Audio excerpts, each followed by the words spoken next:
Okay,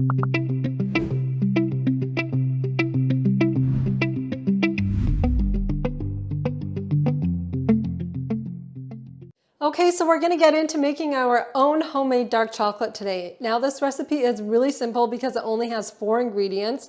Now this is just a basic dark chocolate homemade recipe, but this is my enrobing chocolate recipe. Now enrobing just means covering things in chocolate. So this recipe I use for covering chocolate bars and truffles, for example, because it's thick and smooth and very easy to work with. Now, before you get started on this recipe, I want you to go through the cacao education video and document and learn all about the different kinds of chocolate, but also just to get a little bit more of that chocolate background so that you can understand the ingredients that we're working with today. So to make this dark chocolate recipe, whenever we're working with chocolate, you do need a kitchen scale because we are going to measure things out in grams. This is so that we can measure out the solid mass before we melt it so that we get the exact amount that we need for the recipe. Now we're also going to go through how to melt your chocolate down properly because this is a very important step that you don't want to miss out on because you don't want to burn your chocolate. Once you've burnt your chocolate, it is unusable. You have to discard it and there's no way to save it. So the very first thing you want to do is you want to chop up your cacao paste and your cacao butter. So like I said, if you have already gone through the cacao education video and the document, then you're going to understand what cacao butter and cacao paste is. Now, when you are working with cacao butter and paste, you want to make sure that you use some disposable gloves. You don't have to, but the heat from your hands melts the butter really quick. Now, just a quick note, I'm going to be using the bowl over bowl method, but I'm going to show you 2 different methods on how to melt down your chocolate. Now, for the bowl over bowl method, you want a smaller bowl with a larger bowl on top. This is really important because we're going to fill this bowl with hot water. And if you have 2 bowls the same size, then there's just too much possibility for water to get in the top bowl with the chocolate, which you don't want. Chocolate does not like water unless you're making like a fudge or a chocolate sauce and you want to thicken it up because water will seize the chocolate, but we want this chocolate to be nice and runny enough but thick at the same time so that we can enrobe our desserts. So first we're going to chop up the butter, and I'm just going to get my scale ready because we're going to measure out the exact amount of butter that we're going to be using. Now, my enrobing chocolate recipe is a 3-part paste to 1 part butter, which means, okay, we're going to be doing 50 grams of cacao butter, and then we're going to be doing 150 grams of cacao paste. So you can change the amount and the quantity based on how much you need, but also remember you don't have to make it so dark because it is a 3-to-1. There's 3 times more cacao paste. It is a darker chocolate. So if you want to make it lighter, if you want to make it less dark, for example, then you're going to use a less ratio. So you could do 1-to-2 ratio, 1 part butter, 2 parts cacao paste. So we are going to get the cacao butter ready. Now I've already pretty much chopped up my cacao butter, but I can chop it up a bit more. I just want to show you how I do that. Now, just an important note, I have a specific knife for chopping cacao butter and cacao paste because it is quite tough, and if you have a really nice knife and that you use for your culinary business, you don't want to ruin it. So I have a good knife that I have specifically for chopping cacao butter and cacao paste. Now you just want to be really careful when you're chopping it. You're basically shaving it down like this. So we're just going to chop this down just as small as we can make it. Because the more it's chopped down, then the quicker it's going to melt. So if you have these huge pieces of cacao butter and cacao paste, it is going to take forever for it to melt. So this is good enough. So we want 50 grams of chopped cacao butter. So there is 50 grams there. Now I just want to go over these containers that I'm using. So I use these big food grade containers. You can get them from Uline in Canada. I'm not sure where to get them in the States, but what I do in my pantry is I just label everything, because I buy everything in like 5-pound bags, so I need something large like this to house all of my ingredients. Okay, so we have cacao paste.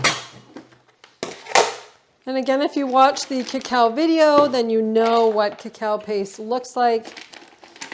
Cacao paste is basically 50% of the butter and then 50% of the cacao.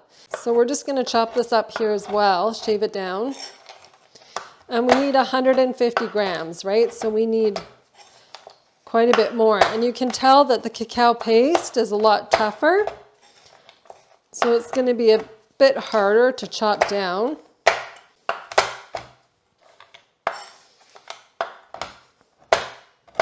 So we want 150 grams. So there we go, I can put this back. Okay, so now we're going to be melting this down now that we have our butter and our paste.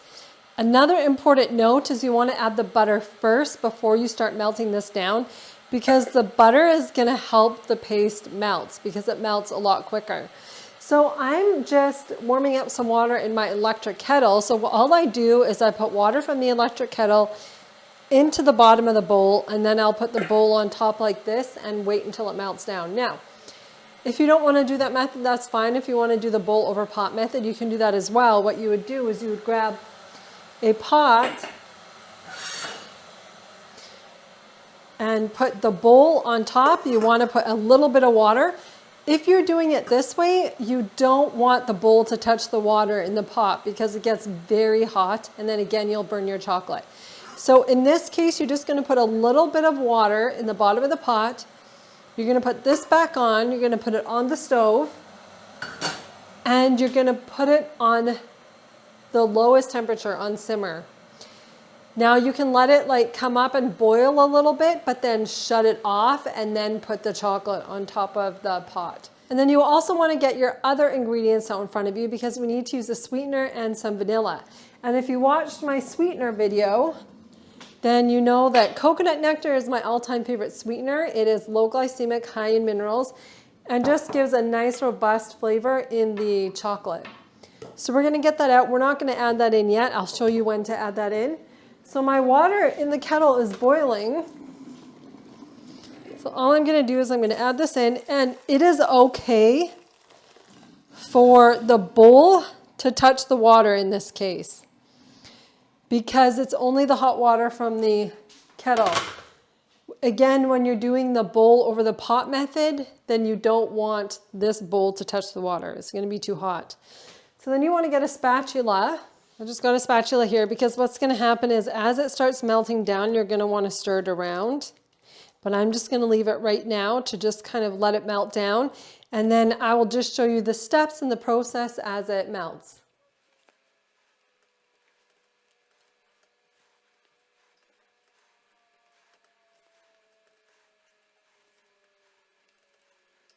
So you can see that it's melting down pretty good at this point. And again, you just want to be really careful not to get any of this water into the top bowl.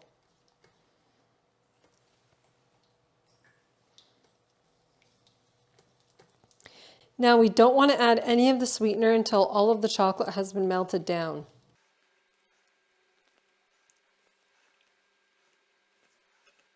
Okay, so this looks good. It is all melted down. I don't see any chunks of the cacao paste or the cacao butter in there. So now I want to add some of my coconut nectar.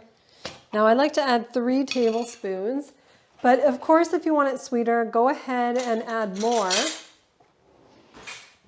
So this is just, you know, based on preference, how much sweetener you want to add. This is an enrobing chocolate, so but I mean, to me this is sweet enough. Now it's important to add the sweetener while this is still on the heat, so that it just incorporates the sweetener just so much better.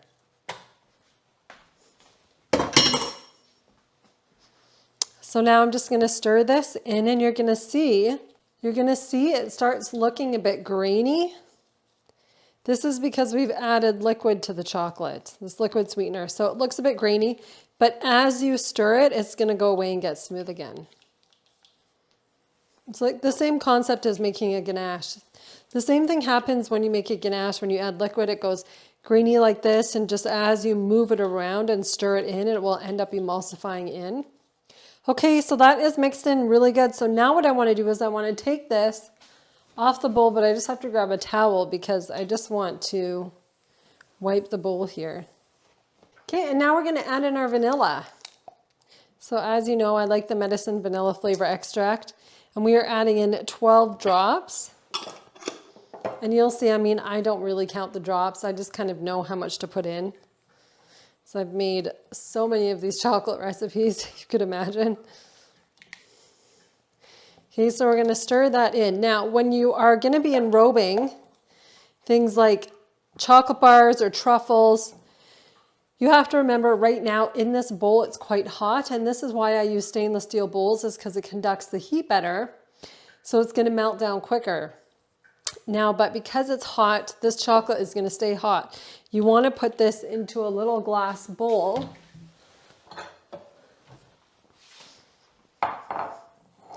Before you start enrobing. And just let it cool down a little bit, because what's going to happen if you start putting in your chocolate bars or your truffles, for example, then they're going to melt quite quickly. So you'll just put it in a bowl like this, and then of course when we get into a recipe where we are actually enrobing, then you are going to see that step. But this video is just to show you how we actually melt down the chocolate, how we melt our cacao products. Now please never use the microwave for melting your cacao products, because most likely you are going to burn your chocolate, and then again, like I said, you have to discard it, because as soon as it's burnt, it tastes burnt and you can't fix it. So here we have our beautiful homemade dark chocolate. Now from here, you can use this as a chocolate base. You can also temper it. We're going to get into tempering in another video. So this is a really good tempering recipe to use for things like bonbons, chocolate bars. You can make a chocolate bark with this, use it as your chocolate drizzle. There's so many different uses for it, and it smells delicious. My whole kitchen right now smells like chocolate. So I hope you enjoyed that video. Let me know if you have any questions, and have fun in your kitchen melting down your enrobing chocolate.